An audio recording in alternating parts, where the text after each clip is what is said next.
Bienvenue à toutes et à tous dans ce numéro de décryptage. Je l'ai dit, ce numéro de décryptage aura un caractère bien assez spécial. Nous serons au chapitre sport avec les deux sportifs de la maison, Frédéric Espoir Roumambou et Laurent Roland Torinquès, pour nous plonger dans l'actualité des écureuils. Vous le savez, nous y serons. Oui, ça, ce n'est plus à rappeler.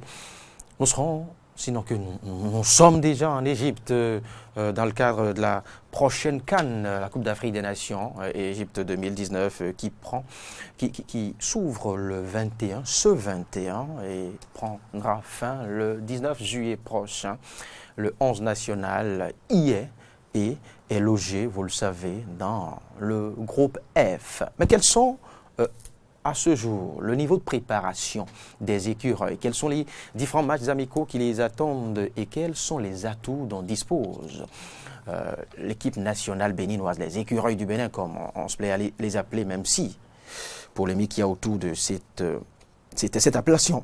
Quelles sont les équipes en face? Les équipes en face auront-ils je dirais, l'ascendance sur le 11 national. Le 11 national pourra-t-il tirer son épingle du jeu face à une certaine équipe où elles toutes, les deux nous le diront, et la délégation maintenant béninoise, le rang des supporters, le staff et l'ensemble des journalistes qui accompagnent justement l'équipe nationale.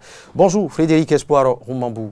Oui, bonjour à vous, Loris Freddy d'abord. On salue aussi les téléspectateurs, nos auditeurs de la 102.3 et je salue mon vis-à-vis qui n'est autre que Laurent Roland Toninquez. Bonjour Laurent. Bonjour Loris et Freddy d'abord, bonjour Espoir Roumambou, bonjour à tous ceux qui nous suivent. Je l'ai dit, nous y sommes. C'est vrai, il y a quelques années, nous n'y sommes plus jamais allés, mais cette fois-ci, oui. Oui, comme par le passé, nous y serons et nous sommes cette fois-ci logés dans le groupe F. Et ce groupe se veut pas le moindre de cette CAN Égypte 2019, même si vous débordez d'un certain optimisme béat à la béninoise, ce groupe reste pour ma part, je crois, le plus corsé de toute la compétition. Mais dites-nous, à ce jour, le niveau de préparation de nos écureuils. Merci Loris Freddy d'abord pour répondre à votre question. Il faut que je parle d'abord du groupe F, le groupe F qui est constitué du Cameroun, du Ghana et de la Guinée-Bissau. Mais comme vous le dites si bien, je suis très optimiste par rapport à cette CAN pour les écureuils parce que j'estime qu'il n'y a pas encore péril dans la demeure. Quand on regarde le parcours de chacune des équipes, que ce soit le Cameroun, le Ghana et puis de la Guinée-Bissau, pas pour cette CAN. Alors le niveau de préparation aujourd'hui, qu'est-ce qu'il faut retenir? C'est vrai, les écureuils, il y avait quelques têtes qui étaient déjà à Cotonou, qui avaient fait quelques préparatifs du côté du terrain de la BCAO. Et ils ont fait des entraînements pendant un certain moment avant d'être rejoints par Cessaillon, Mounier et Désiré Segbe Azampo et autres. Et donc aujourd'hui, avec ce qu'ils sont en train de faire du côté des Ifran au Maroc, je crois qu'il y a raison d'espérer par rapport au niveau de nos joueurs. Parce que, comme je m'amuse toujours à le dire, nous avons deux aspects qui militent en faveur de cette équipe. Qu'on le veuille ou pas, il y a des talents dans l'équipe aujourd'hui, les jeunes talentueux. Il y a aussi les anciens. Et donc, on va revenir donc, oui, à la configuration du groupe tout à l'heure. Pour parler de préparation, je peux dire qu'aujourd'hui, je crois, tout est fait parce que comparativement aux années antérieures où, avant que les joueurs ne se déplacent pour aller jouer, il y a des problèmes de primes, il y a des murmures dans les couloirs. Aujourd'hui, cette année, on n'a rien entendu. Tout s'est bien passé, en tout cas à notre entendement, parce qu'on n'a rien entendu non plus. Peut-être que les virements ont été faits à temps. Oui, voilà. Et donc, si ça a été fait dans le calme possible et qu'ils sont déjà du côté de Ifran au Maroc pour se préparer, je crois que le nécessaire est déjà fait. Et donc, on ne peut qu'attendre de résultats. Parce qu'on a vu des clubs qui ont boudé quand même des rencontres au plus haut niveau, pas les écureuils justement, oui, mais de grands clubs sur le continent quand même, qui ont refusé même de monter sur le terrain parce que leurs primes n'ont pas été cédées à temps. Frédéric Espoir Roumambou, restons d'abord au niveau de la préparation. C'est vrai que nous y sommes. Nous sommes qualifiés, nous sommes en Égypte, mais ça ne suffit pas. C'est vrai. Et je crois que sur ce plan, le plan des préparatifs, le ministère, en tout cas, quand je me base un peu sur cette sortie du ministre le 31 mars dernier sur une radio, je dirais la radio mère, le ministre Oswald Omeki avait parlé d'un certain nombre de choses, notamment deux aspects. L'aspect organisationnel et puis l'aspect qui concerne le volet sportif. Et sur l'aspect organisationnel, il faut dire que là, grand-chose ne filtre. On n'entend pas grand-chose, mais toujours est-il qu'on voit les choses venir. Parce que le ministre, déjà, ce jour où il sortait, le 31 mars, sur l'ORTB, disait que il y aura forcément une préparation à domicile et puis une préparation qui sera donc à l'extérieur et ce sera donc fermé et permettra aux Bénin ou aux écureuils de s'acclimater. Je crois que nous avions vu... C'est ce qui explique ce départ un peu tôt. Et déjà, quand on parle de mars et juin, et si on a pris, parce que nous étions qualifiés le 24 mars, je me rappelle, et, le 31 déjà, on savait ce qui allait se passer. Je crois que c'est déjà une bonne organisation. Il faut dire même qu'au-delà de ça, les préparatifs pour une CAN, en tout cas pour cette CAN à laquelle le Bénin va participer, a commencé déjà bien avant que nous n'allions donc aux éliminatoires. Je dirais même à partir de 2016. Parce que sur ce plan-là, on a vu qu'un certain nombre de choses ont été mises en place, notamment le toilettage des tests, le positionnement d'une nouvelle fédération et tout. Et au niveau du ministère, on a senti aussi qu'il y a un certain accompagnement. Qu'il y a eu des réformes. Voilà. Alors, sur ce plan, on peut dire que ça marche. En tout cas, on y va peu à peu.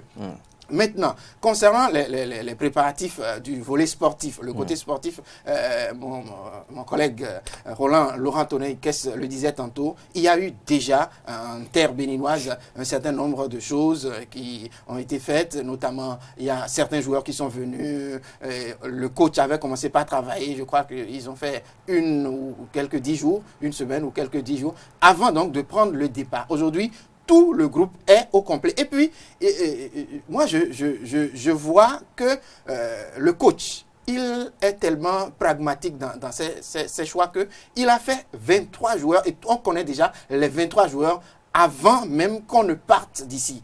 Pendant que lorsque vous prenez les autres équipes, notamment l'équipe guinéenne, l'équipe ghanéenne, c'est au moins 27 joueurs, au moins, qui ont été présélectionnés. Oui, mais n'y a-t-il pas là une imprudence? N'aurait-il pas élargi le groupe au-delà des 23 en attendant de compenser des blessés et autres?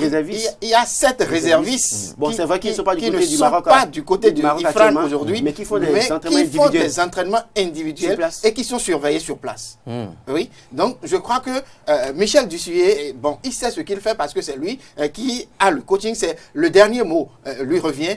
Et au jour où il faille demander des comptes, c'est à lui qu'on demandera des comptes. Je crois que s'il a des lacunes au finish, on pourra lui demander des comptes. Et lui-même, il en est conscient, je crois, dans ses sorties. Chaque fois, il dit, c'est moi.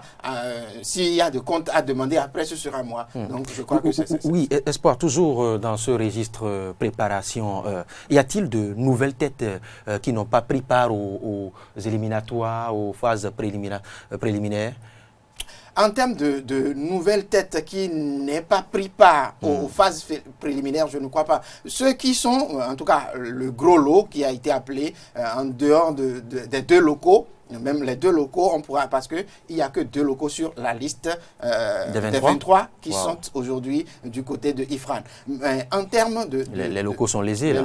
Et ça dit qu'il n'y a pas de valeur au pays? Ils sont lésés, non. Est-ce qu'ils ne sont pas lésés? En fait, il y a des valeurs. Il y a des valeurs. Il faut reconnaître, nous avons aujourd'hui... Pourquoi ne pas le laisser? C'est une question de niveau. Celui qui a joué le football au haut niveau comparativement à celui qui est au plan local, même s'il a des valeurs, il faut peser à un moment donné les expériences. Et donc, je crois que ça a milité en faveur des autres. Et il faut préciser aussi qu'au niveau de ceux qui sont sélectionnés, l'entraîneur a choisi faire confiance au groupe. Parce qu'il y a un groupe qui a évolué jusque-là. Ils se connaissent, ils jouent ensemble, ils jouent le collectif. Et donc aujourd'hui, amener de nouvelles têtes, parce qu'on a vu Aguermont qui était sélectionné pour jouer face au Togo, mais qui n'était pas monté sur le terrain, qui n'a pas joué les 90 minutes. Et donc aujourd'hui, on a vu Sabio Soukou en même temps, c'est retenu dans cette même équipe face au Togo, qui a pu jouer, et grâce à qui le but est parti. Et donc, on lui a fait appel parce qu'il avait fait déjà de l'expérience une fois. Mais Aguermont qui n'avait jamais fait d'expérience, c'est vrai que l'entraîneur a utilisé d'autres arguments qui ont fait qu'on ne l'a pas choisi. Et donc aujourd'hui, j'estime que quand on parle au niveau des joueurs... Vous savez pourquoi je tente de nourrir cette polémique? Vous savez, Dame Chance ne sourit pas à tout le monde. Oui. Pour que les internationaux soient sélectionnés aujourd'hui, il leur a fallu des opportunités pour aller au-delà des frontières du Bénin. Et cette chance ne s'offre pas à tout le monde. Oui. C'est dire qu'il y a quand même de jeunes gens au Bénin qui ont des talents, qui peut-être n'ont pas encore eu la chance d'aller jouer à l'extérieur. Ils auront la chance, mais ça dit que simplement parce qu'ils n'évoluent pas dans de grands championnats, qui n'auront pas, qui ne méritent pas de prendre part à de grandes compétitions. J'ai insisté sur un fait, il y a l'expérience. C'est vrai qu'ils ont des talents, mais aujourd'hui, il y a une équipe qui nous a montré qu'on peut croire. Et donc cette équipe est là. À quoi bon alors? Puisque ce que vous dites c'est bien, d'accord. Mais si on doit choisir des locaux aujourd'hui, c'est qu'il va falloir casser le groupe de départ. Et donc du coup, il faut alors tout réorganiser. Et ça peut être un problème pour l'entraîneur. Donc j'estime que les locaux qui sont là, c'est vrai que le championnat tire vers sa fin. C'est à eux de faire plus d'efforts pour mériter d'être choisis. Oui, et je l'ai toujours dit. Je l'ai toujours dit. Vous savez, il vient d'évoquer l'expérience. Oui. J'ai toujours dit que rien ne vaut l'expérience. Et il n'y a aucune école qui forme pour l'expérience. Il faut l'acquérir sur le terrain, dans le feu de l'action. Je suis d'accord avec vous, Roland Toninkès. Mais il ne servira à rien, par exemple, de jouer la figuration dans un club comme Chelsea et n'avoir aucun niveau, par exemple, et d'être privilégié avec très talentueux, meilleur buteur au plan national. Ce n'est qu'un exemple que je donne. Voyez-vous? Donc, c'est-à-dire que l'expérience aussi, on peut quand même avoir fait des années de jeu sans avoir l'expérience d'un joueur local. Vous avez utilisé un mot que j'ai bien aimé. Vous avez dit qu'il ne sert à rien de jouer la figuration dans un club comme Chelsea. J'ai donné cet exemple. Oui, c'est un exemple. Je racontais mais voilà. Les joueurs que nous avons au plan externe aujourd'hui, qui sont à l'extérieur aujourd'hui, ne jouent pas la figuration parce que quand vous regardez l'évolution de chacun d'eux dans leurs différents championnats, on peut leur faire confiance. Et donc, je crois que c'est peut-être ça qui a joué en leur faveur. Ce que je tiens à dire, pourquoi Michel Dussuyer n'a pas pris que des joueurs de l'extérieur, par exemple, et a pensé quand même prendre des locaux, même si c'est 2 pour le moment. Même si c'est seulement 2, il faut le noter. Il faut dire que d'abord, il y a plusieurs paramètres qui militent en faveur déjà de ceux-là qui sont à l'extérieur. C'est d'abord le temps de jeu. C'est d'abord l'expérience. C'est d'abord la cohésion qu'ils ont eu avec l'équipe type qui aujourd'hui va à la CAN. Et quand on met tout cela ensemble, c'est aussi l'expérience de jeu jouer avec cette équipe-là et jouer face ou bien la pression subie dans différentes compétitions. Mais quand on prend tout cela et qu'on vient au niveau local, moi j'ai vu Dussuyer sur plusieurs terrains aller regarder plusieurs rencontres de nos clubs. C'est peut-être pour voir le niveau de l'avancement. Dans une perspective de détection. C'est normal. Mais nous avons un championnat qui, depuis plusieurs années, est resté statique, est resté inexistant, et donc qui est en train de reprendre. Ça, c'est la première des choses. Maintenant, quand on prend nos clubs, il faut voir un peu comment ils évoluent sur le terrain. Il faut tenir compte de plusieurs paramètres. Et aussi, je crois que ces joueurs aujourd'hui n'ont peut-être pas encore l'expérience, n'ont peut-être pas encore l'étoffe qu'il faut pour aller jouer donc dans ce niveau-là. Et ils n'ont pas encore l'expérience du haut niveau au point où lorsqu'il y aura un problème au niveau d'un joueur, on puisse prendre tout de suite quelqu'un pour dire, bon, lui, il est efficace, jetons-le à l'eau. Et on n'est pas allé pour faire comme on ne va pas à la CAN pour aller se chercher, mais on va à la CAN pour jouer et pour montrer que nous savons faire. Et je crois que c'est pour ça que Michel Dussuyer a fait ses choix. Il a fait fait ses choix, il est là pour les justifier. Je crois qu'il en a parlé au cours de sa conférence. Je pense que vos raisons militent bien en sa faveur parce que nous n'avons presque pas de championnat. Il a fallu votre ressuscité de Ligue Vitalor pour maintenant commencer à parler de championnat. Là d'accord, si c'était dans les années 96 où les Awisi Wassa faisaient voir de belles couleurs, ou même Black Star de temps à autre, où il y avait les Bidesta Jonas de Mougas 90 qui affrontaient de très grands clubs du continent, je pourrais avancer ces arguments et dire que Desuyer n'a pas raison. Mais maintenant, s'il se retrouve sur un territoire qui n'a presque pas de championnat, il est obligé de se limiter à 2 joueurs. Vous avez aussi parlé d'expérience. Je crois qu'il y a aussi un autre championnat qui est là, le Chan, et ces joueurs-là, les locaux, il y a l'UFOA, il y a le Chan, et donc ces joueurs pourront avoir de l'étoffe sur ce qui est au lendemain de la publication de sa liste, je crois qu'il avait donné une conférence de presse et puis on était là. Et quand on lui a posé la question, il a été très clair. Et certains journalistes sportifs sont allés jusqu'à lui dire, mais pourquoi ne pas prendre les locaux en même temps et de sorte de les préparer peut-être pour l'UFOA, pour les autres compétitions. Il a été très clair. Je vais à la CAN pour gagner et donc je ne vais pas à la CAN pour préparer l'UFOA ni le Chan. Et donc, par conséquent, il faut que je prenne ceux qui sont expérimentés, qui ont l'expérience. Et il a donné les exemples avec un certain Nabil Yarou qui joue très bien, qui est un joueur talentueux. Mais il dit, mais quand je mets Nabil Yarou à côté des autres joueurs, je pense que les autres ont plus d'avantages que lui. Et donc, aujourd'hui, pour être peut-être, la CAN, ce n'est pas la fin des championnats de football dans le monde ou en Afrique. Et donc, les joueurs locaux sont amenés maintenant à faire plus d'efforts, même si le championnat national allait à son terme, c'est que c'est à eux de travailler pour mériter qu'on les sélectionne pour le Chan ou pour l'UFOA. Et donc, ce n'est pas encore tout perdu totalement pour les locaux. Encore que l'entraîneur, comme il l'a dit, était chaque fois dans les stades. Moi, je l'ai vu du côté du campus pour le match UPUNM face à Béké. Il était dans les grades. Il suivait le match.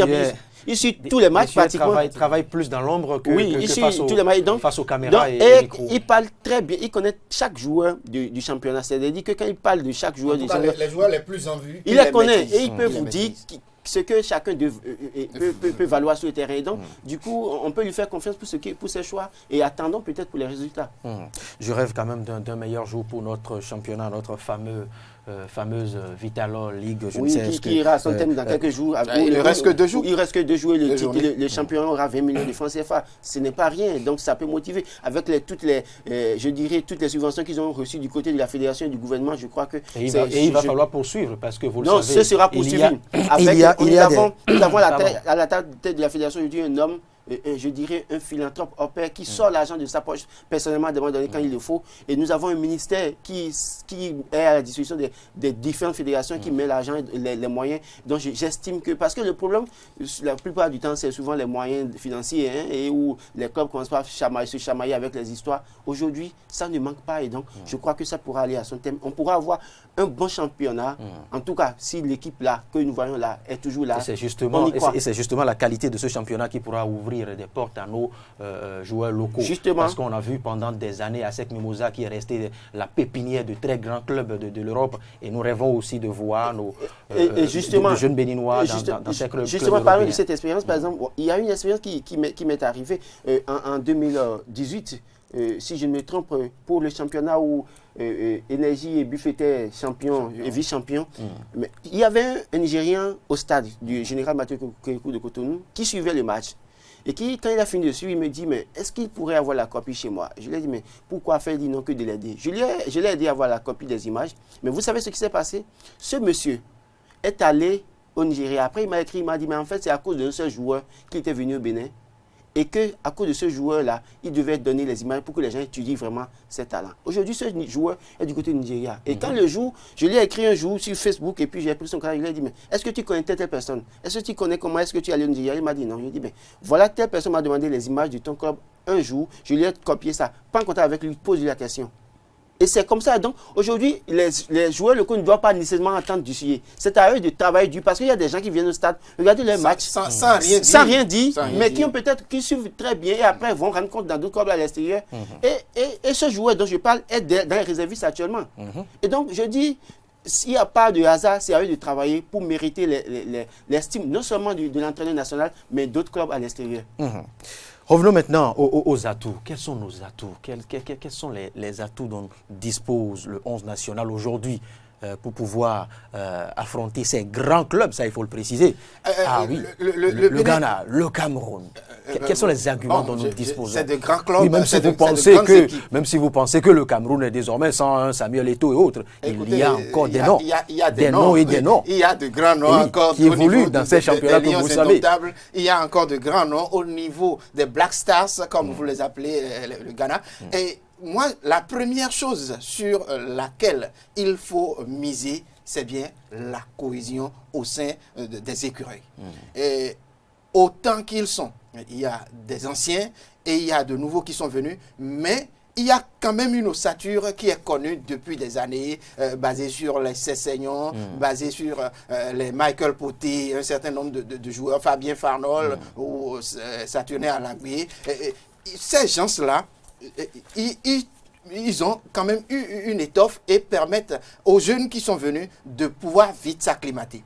Et dans n'importe quelle équipe, lorsqu'un joueur ne se sent pas à l'aise, ne se sent pas dans son marigot avec les siens, tout de suite, il peut être un grand joueur, il peut être un joueur. À vous comprendre, Frédéric, oui. nous disposons aujourd'hui d'une charpente. Nous avons une charpente, d'une ossature solide sur laquelle cette équipe des écureuils est assise.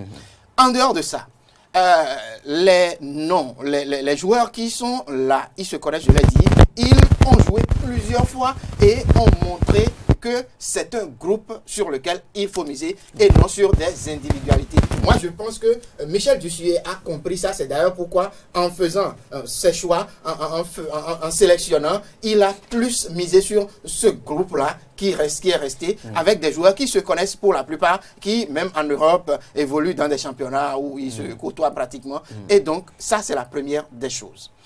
Deuxième chose sur laquelle, en tout cas, qu'on peut appeler atout, c'est que nous avions des joueurs jeunes. Une jeunesse qui, bon, en dehors des Cessignon qui sont presque finissants, il faut le dire, en dehors de Michael Poté aussi, qui... le grand groupe est jeune. Le grand groupe reste jeune. Il faut dire donc que cette jeunesse-là est capable... Et la jeunesse ne va pas qu'avec des qualités. Il y a aussi cet art. Il y a aussi les erreurs de jeunesse, comme vous les appelez. C'est vrai. Mais les grands comme les Cessignon, les Poté... Ils peuvent leur arriver de pécher par naïveté. Je sais, ça arrive. On a vu au niveau, au cours des matchs qualificatifs l'avant-dernière, on était du côté du Mali, je crois, où on a été battu à plate couture alors qu'il ne nous restait qu'à faire un point et donc pouvoir se qualifier. Je me rappelle avec... Ce sont les facteurs que j'évoquais, ce sont les facteurs qui peuvent... Oui, mais ils ont vécu ces expériences-là et ils savent que réellement, avec le temps, il faut évoluer. Aujourd'hui, ils ont évolué, ils ont fait des matchs de poule, ils ont même, malgré que le capitaine le plus expérimenté, en tout cas aujourd'hui, n'est pas là, ils ont gagné des rencontres, notamment face à l'Algérie, face au Togo, des rencontres mythiques d'ailleurs qu'ils ont gagnées. Donc au-delà de ça, il faut dire que tout ceci peut gonfler à bloc ces écureuils-là et donc leur dire aujourd'hui, il n'y a plus rien à perdre, nous y allons pour nous frotter à quelque équipe que ce soit. Parce que c'est vrai que c'est une qualité, c'est une chance que d'avoir un effectif aussi jeune. Mais vous savez, à ces grands niveaux, vous avez souvent l'habitude de dire en tant que commentateur sportif que à ces grands niveaux que la petite erreur se paye cash. Maintenant, sauront-ils peut-être conserver aussi longtemps un score? Ont-ils les réflexes, tous les derniers réflexes, un peu à la manière des Égyptiens qui, vous le savez, après vous avoir vu à la 5e minute, peuvent tenir jusqu'à la 90e minute. Je ne vais pas répéter, Espoir, mais j'estime que, comme le dit... l'équipe du Bénin a deux atouts. Le premier atout, c'est la jeunesse. Les jeunes qui ont du talent, qui ont envie de vendre quelque chose. Mais il y a aussi les expérimentés. Les expérimentés qui apportent beaucoup à cette équipe. Et donc, quand on parle des expérimentés, il y a les rescapés des autres cannes. Ils sont au nombre de 5. Et donc, Cessignon, Khaled Adenon, Poté et autres. Donc, qui en ont appris, qui en ont beaucoup appris. Qui en ont appris et qui aujourd'hui peut-être sont en train de jouer, je dirais, en griffe peut-être leur dernière CAN et qui ont tout à donner. Parce qu'en réalité, c'est leur image. Est-ce qu'il faut finir leur dernière CAN dans la tristesse?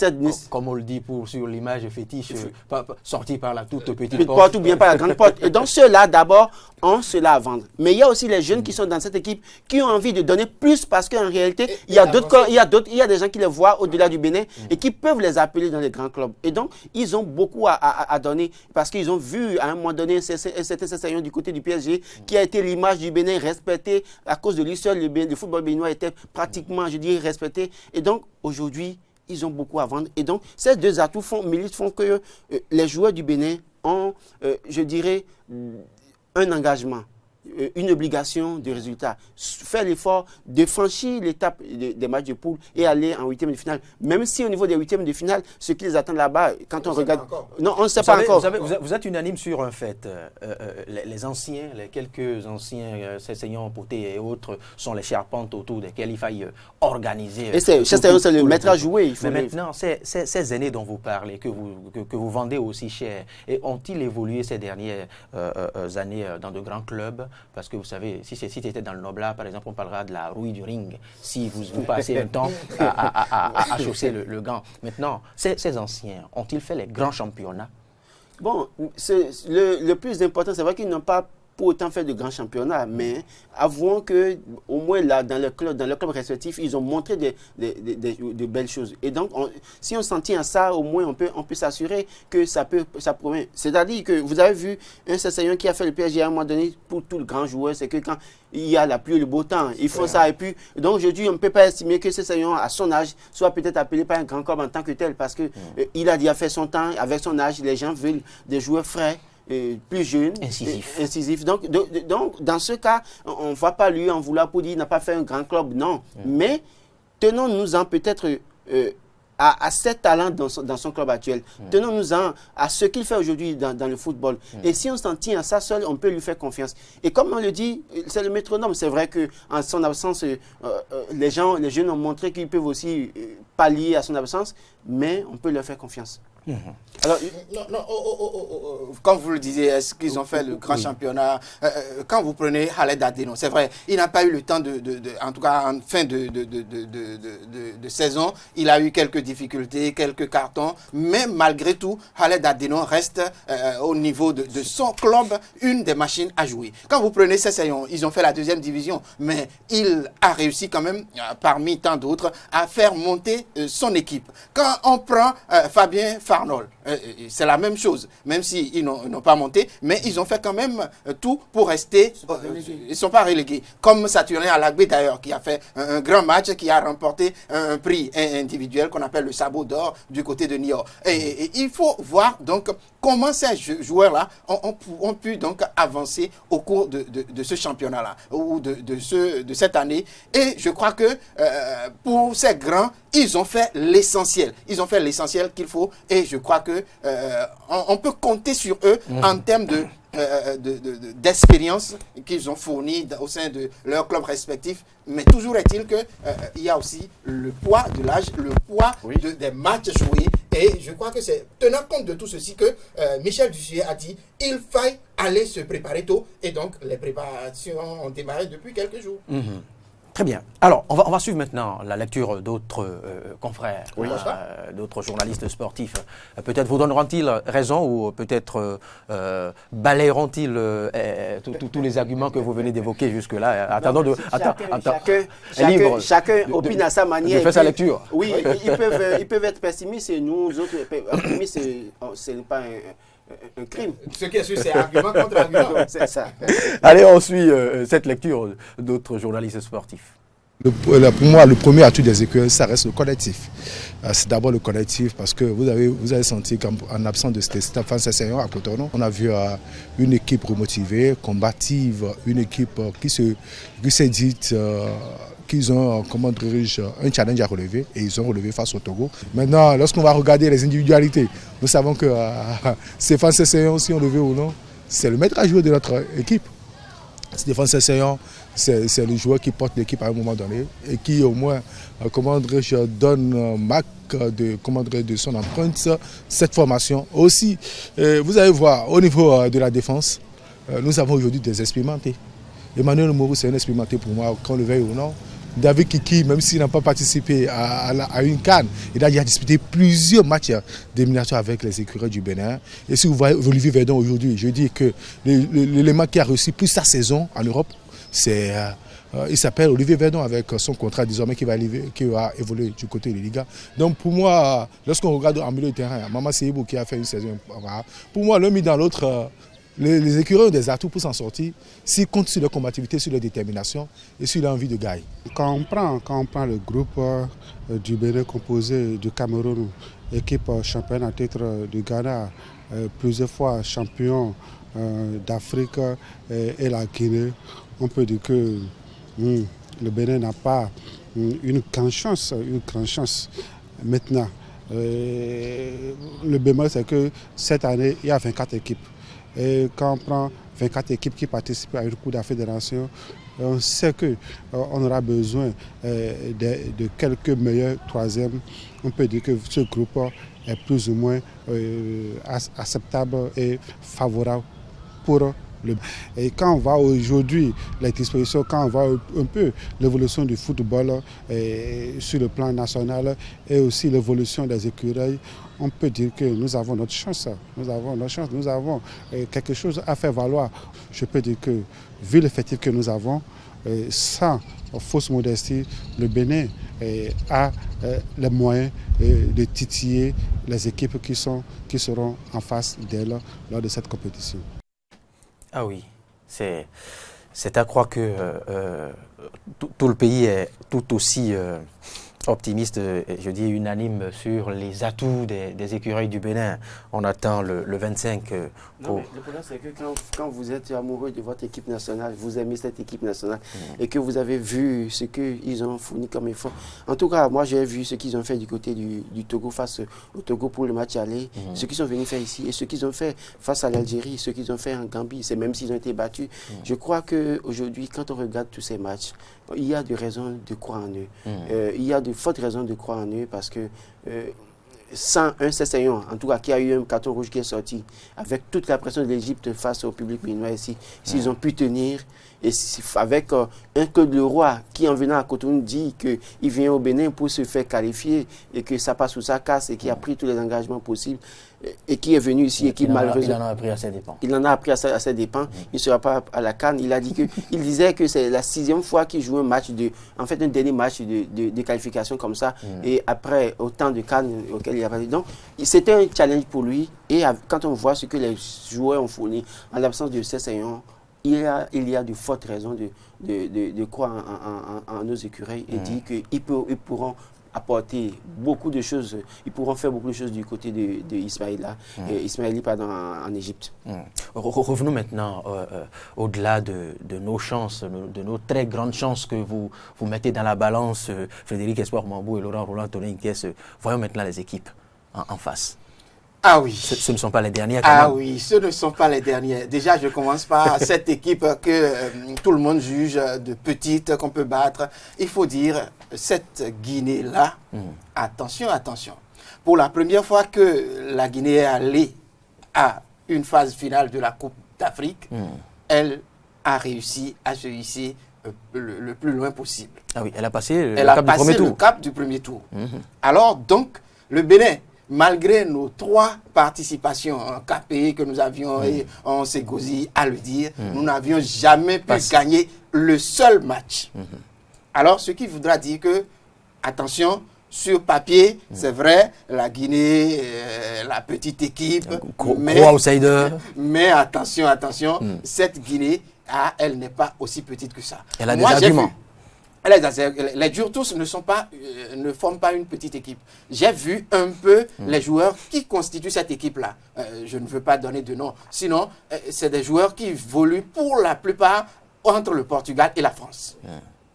Et ce qui voudra dire, pendant que nous, ce n'est pas dans des divisions majeures, mineures, que ces joueurs-là évoluent. Pendant ce temps, nous, c'est National 2, National 1, et pour quelques-uns, première division, deuxième division pour la plupart. Alors, quand on prend déjà cette équipe, elle n'est pas une petite équipe, Elle a fini au cours des matchs qualificatifs. Elle a fini première équipe donc, de sa poule. Alors, au-delà de ça, prenons le Ghana. Vous savez, c'est vrai, le Ghana, le lion, même si on finit par lui casser quelques dents, reste quand même un lion. Donc, il faut faire toujours attention avec cette équipe ghanéenne. On a dit, c'est vrai, Ghana qui reste une pépinière.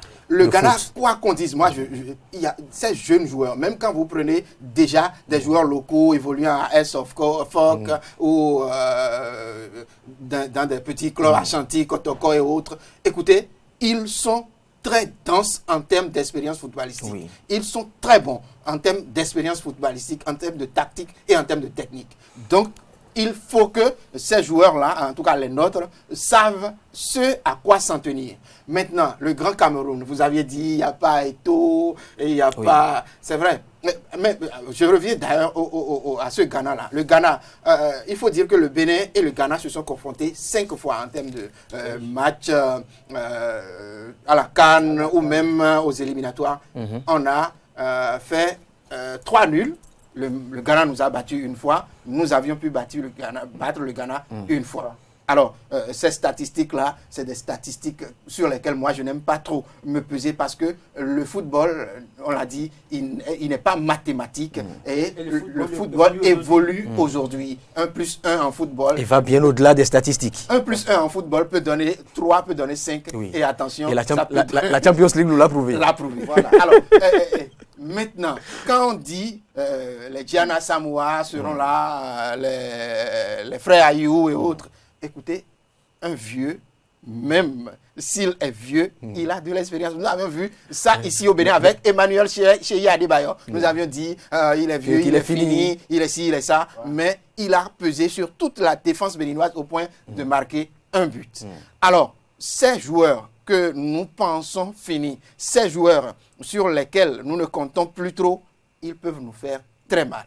Cette équipe du Ghana, il faut faire... Et quand on sait que cette équipe du Ghana a de grands noms.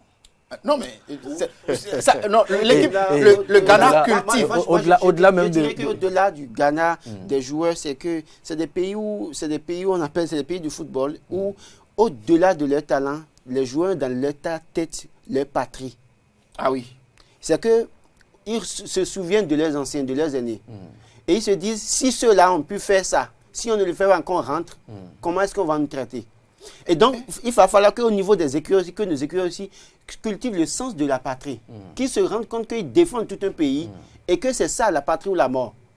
Parce que les joueurs ghanéens, quand vous les voyez sur le terrain, au-delà de ce qu'ils ne sont pas peut-être... Ils aillent au-delà du jeu. Ils vont au-delà du jeu. Et qu'ils assimilent maintenant un devoir patriotique. Un devoir patriotique. Et donc, quand on prend ces aspects du côté du Cameroun et du Ghana, c'est que les Béninois ont beaucoup d'efforts à fournir. Et au-delà de ça, cette équipe ghanéenne est derrière la coupe depuis plusieurs années. Oui. On a vu la dernière où ils étaient face à la Côte d'Ivoire, ils ont échoué. Et Ayou, ou bien, comment il s'appelle?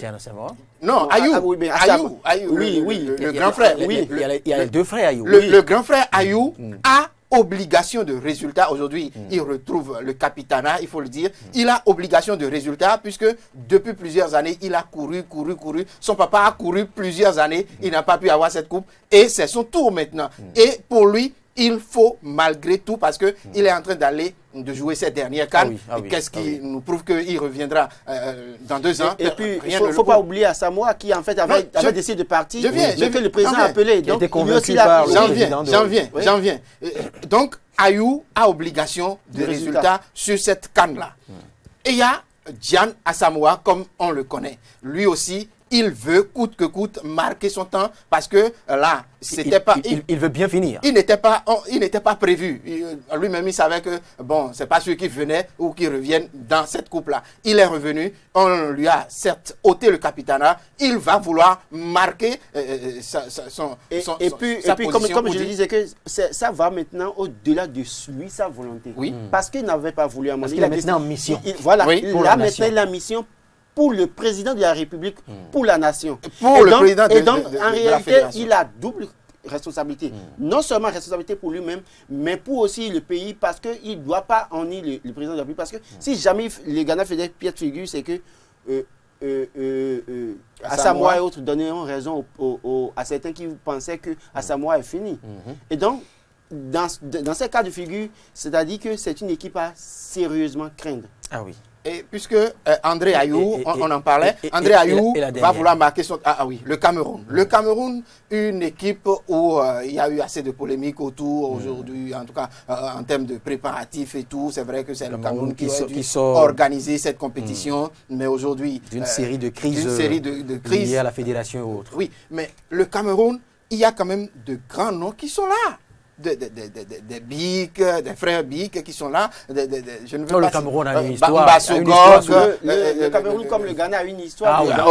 Aboubakar, en dehors de. C'est vrai, le Bénin n'a pas eu de grandes rencontres avec le Cameroun. Moi, je me rappelle encore Seydat Tchomogo avec une frappe qui a battu Carmeni. Ah oui. Aujourd'hui, Carmeni ne sera pas là. Écoutez. Le Cameroun peut compter sur un grand gardien que nous avions vu évoluer à la Champions League avec l'équipe de l'Ajax d'Amsterdam. On doit. Attention, c'est un grand gardien, on dirait l'araignée des temps modernes. Donc, il faut faire beaucoup attention à ce gardien-là. Il faut faire aussi beaucoup attention. Les tirs cadrés des Béninois devraient être des tirs avec précision. Oui. Parce qu'en réalité, il ne faut pas s'amuser d'adresse. Parce que face à un gardien du genre, c'est que si vous voulez à tout prix. Et il faut comprendre, comme je le dis, il faut jouer le collectif. Les jeux individuels où chacun veut à tout prix marquer le but là, ça ne marchera pas parce que vous avez en face des équipes qui sont structurées et qui sont des nations de football et qui sont, c'est-à-dire des joueurs qui sont animés d'un patriotisme au-delà de ce qu'il faut. Et donc, le collectif va beaucoup militer en faveur du Bénin, mais il ne faut pas oublier qu'on doit faire l'effort de dépasser l'étape des matchs de poule. Et je vais finir en parlant. Il le faut cette fois-ci. Il le faut cette fois-ci. Même s'ils sortent de là, c'est-à-dire, je vais en revenir tout à l'heure, ce qui les attend au deuxième tour, ce n'est pas évident.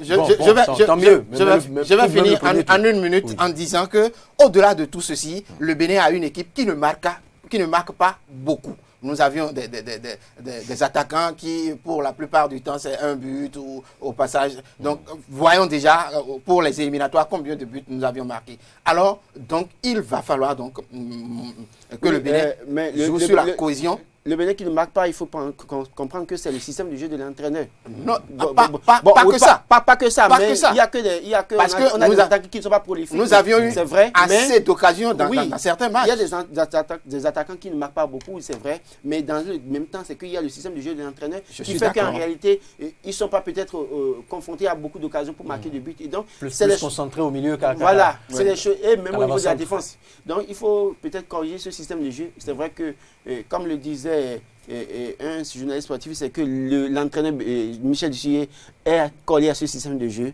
Ça lui a valu ce on va suivre ça tout à l'heure. C'est peut-être un pro Mourinho. Oui, vous savez. Alors, maintenant, pour parler aussi de quand le Bénin va, je disais quand le Bénin va dépasser l'étape des matchs de poule, ce n'est pas évident. Attendons d'abord de la dépasser. Il faut d'abord de la dépasser. Attendons. Non, justement. Non, c'est-à-dire ça dépend des positions du Bénin. C'est-à-dire, si le Bénin est premier, deuxième, troisième, ceux qui seront en face. Et donc, le Bénin, parce que beaucoup disent que, bon, aujourd'hui, il y a les 4 meilleurs troisièmes qui seront d'office pour le second tour. Oui, non, c'est bon. Mais en réalité, quand le Bénin est troisième du groupe F, c'est que le Bénin sera face au premier groupe du groupe D. Et dans le groupe D, c'est quoi? Il y a la Côte d'Ivoire, le Maroc, la Namibie et l'Afrique du Sud. Et donc, du coup, il y a un problème. Si le Bénin il n'y a aucun problème. Non, ce ne sera pas une raison pour se refuser de passer le premier tour. Non, justement, c'est pour dire quoi? Autant mieux travailler deuxième ou premier, parce qu'au niveau du deuxième, oui. Ça, c'est rien ne prévoit que le Bénin ne peut pas battre. Non, c'est pas ça. Rien ne prévoit que le Bénin ne peut pas battre une Côte d'Ivoire. Non, c'est-à-dire quoi? C'est-à-dire que le simple fait de dire, bon, si on est meilleur troisième, c'est bon pour nous. Non, si vous êtes meilleur troisième, ceux que vous allez rencontrer là-bas, c'est... Et autant mieux travailler à être premier ou deuxième, parce que le premier, quand ils sont deuxième, ils seront face au Madagascar. On va finir ce débat. On va finir ce débat par le crochet sur la délégation du Bénin maintenant, les différents éléments de délégation. Mais vous nous proposez encore d'autres lectures. Oui, il y a d'autres lectures par rapport à l'équipe, d'autres lectures faites par d'autres journalistes sportifs. On va suivre rapidement. Qui restent aussi optimistes que vous. Oh oui, qui reste aussi optimiste que moi. n'a pas de pression, n'a pas du tout de pression dans cette Coupe d'Afrique des Nations. C'est vrai, ils n'ont plus participé depuis pratiquement 9 ans à une Coupe d'Afrique des Nations, mais moi, le conseil que moi je donnerais aux écureuils, c'est quand même de prendre les matchs un par un, de se dire que c'est vrai qu'il y a le Cameroun, il y a le Ghana, la Guinée-Bissau aussi qu'il ne faut pas négliger, qui pourrait jouer les troupes faites. Donc aux écureuils du Bénin de prendre les matchs un par un, de se donner à fond, de jouer les coups à fond parce qu'ils n'ont rien à prouver, ils n'ont pas forcément de pression supplémentaire. Et je pense qu'avec cette mesure, ils pourraient aller. L'objectif pour moi, pour une Coupe d'Afrique des Nations réussie pour le Bénin, pour moi aujourd'hui, c'est vrai, le sélectionneur national Michel Deschamps dit qu'il faut d'abord gagner un match, mais je trouve que le Bénin, il y a de la place pour que le Bénin se hisse au moins en 8e de finale. C'est vrai, ce sera difficile, mais je pense que ce n'est pas impossible. Les signaux sont davantage plus optimistes pour les écureuils.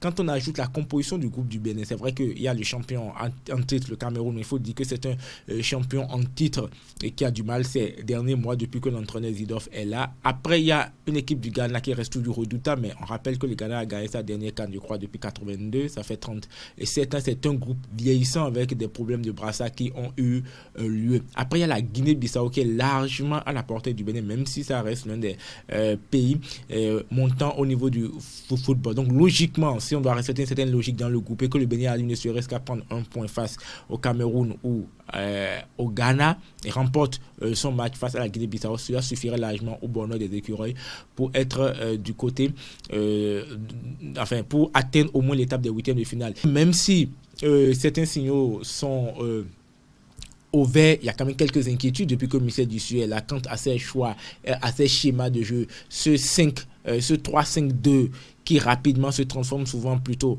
à une défense à 5 derrière où le Bénin subit. S'il arrive à trouver le bon timing, parce qu'apparemment il reste collé à ça, c'est son schéma depuis quelques années, il a fait en Côte d'Ivoire, ça lui a coûté au bout de quelques mois un renvoi, mais il y tient parce qu'il estime que les forces en présence du côté du Bénin ne permettent que ça. Donc on espère que ce stage va lui permettre d'affermir ça, mais en gros, si on prend la valeur de l'équipe du Bénin, on prend le format de la compétition, logiquement les écureuils ont de quoi viser au moins les 8e de finale de la Coupe d'Afrique des Nations. Et oui, pour finir maintenant, Laurent Roland Toninquès, Frédéric Espoir Mambou, dites-nous un mot sur la délégation, je ne parlerai pas de la délégation officieuse, mais c'est-à-dire au-delà des joueurs. Vous savez qu'ils n'y seront pas seuls. Ouais. Il y a les membres de la fédération, il y a le staff, les journalistes et bien d'autres. Même si j'ai eu à le dire par le passé qu'il y a même eu femmes et enfants par le passé, mais cette fois-ci, les choses ont été corrigées. Vous me l'avez confirmé, oui, vous ne me direz pas le contraire. Il y a même eu des cousins, des oncles qui ont voyagé par le passé, il y a quelques années.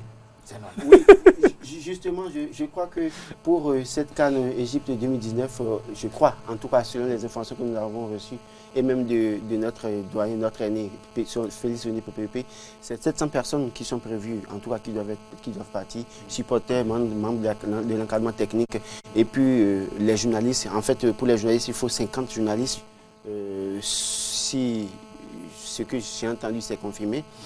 Et donc, je crois que 50 vrais journalistes sportifs ou pas, ça je ne peux pas aller dans ce détail parce que j'ai vu en temps pas face à la Gambie dans ce pays où on devait envoyer des journalistes sportifs et même on devait envoyer pour aider interview des gens qui ne sont pas journalistes sportifs sont partis. Et aujourd'hui, il faut aller des potes suisses sont allés. Il faut aller au-delà des affinités parce que le problème qui se pose c'est que moi je plains surtout le cas de beaucoup de jeunes journalistes sportifs qui ont fait l'expérience de suivre ces écureuils depuis le premier match des éliminatoires jusqu'à... Oui, mais on leur a permis d'aller à Lomé et autres. Aller à Lomé et autres où on... Quand le match est à côté, on vous permet d'y aller. Mais quand c'est au-delà... Non, c'est pour vous dire quoi aujourd'hui. C'est pour vous dire qu'aujourd'hui, il faut permettre aux jeunes de faire l'expérience. Aux jeunes, c'est vrai que les aînés, il y a des aînés qui doivent partir, ça il faut comprendre. Mais il y a des jeunes à qui on peut donner la chance de partir. Parce que si ceux-là vont faire ces expériences et sont moulés dans le système de jeu de la CAN et autres là, c'est que demain quand ils deviennent des gens expérimentés et qui parlent mieux du football que quiconque.